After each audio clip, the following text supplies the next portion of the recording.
Antara peranan terbesar kita adalah untuk melahirkan generasi masa hadapan yang mampu untuk menghadapi apa jua cabaran dan menjadi kelompok yang menyumbang kepada agama, masyarakat dan negara. Bukan sahaja pelajar yang mempunyai cabaran mereka sendiri, para ibu bapa juga mempunyai cabaran. Kita yang menjadi pelaksana mempunyai cabaran kita yang tersendiri.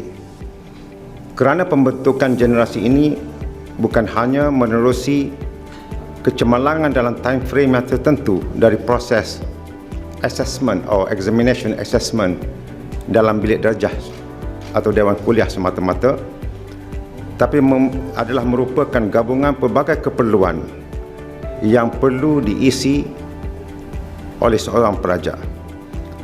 Daripada paper qualifications, daripada mempunyai generasi pelajar yang mempunyai motivasi yang tinggi, consistent and persistence, a group of students that possess excellence of skill, and all sort of positive graduates attributes. And that's what outcome-based education and learning outcome is trying to fix, in which the learning outcomes describe the synthesis of the knowledge, skills, and the application of the knowledge a person has acquired and able to demonstrate as a result of learning process. But the process itself is not always as simple as that. We could have excellent input and the process is perfect, but the finished good is impaired. We could have prepared our students to fulfill all sorts of requirements under the Washington Accord or other international accreditation body. But the main question remains whether they are really ready or able to face all sort of challenges in their real intricacy of life. And this is the question for us as a policymakers, as an implementer, as far as Yayasan Terengganu and UTP is concerned.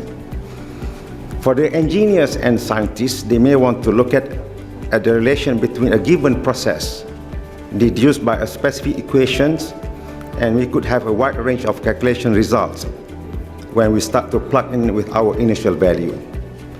Take a look at more serious one.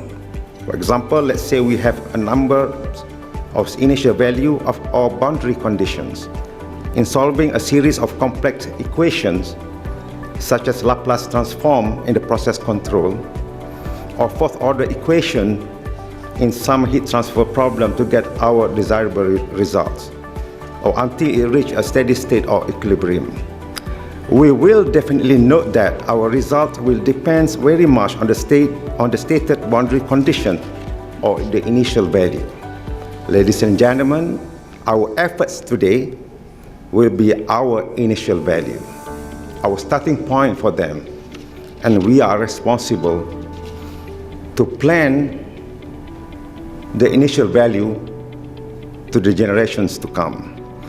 The bottom line, the process will be the same for everybody, but it will be very much dependent on the input model and how to adapt or modify various boundary conditions to achieve our targeted goals to our respective students.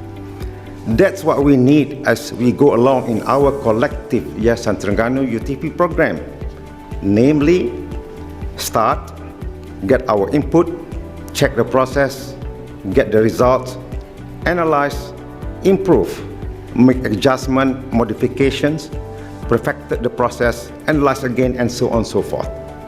We need to keep on updating the process to be implemented to our students, so that in the years to come, in 4 years' time they are in the university, they are going to be better and better by day.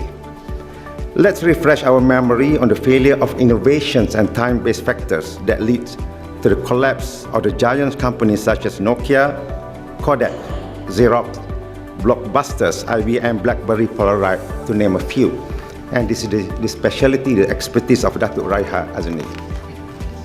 So we need to keep up with the changes of the society. Things that are happening very fast in the current world. And we need to adapt our children, our students to face that sort of challenges.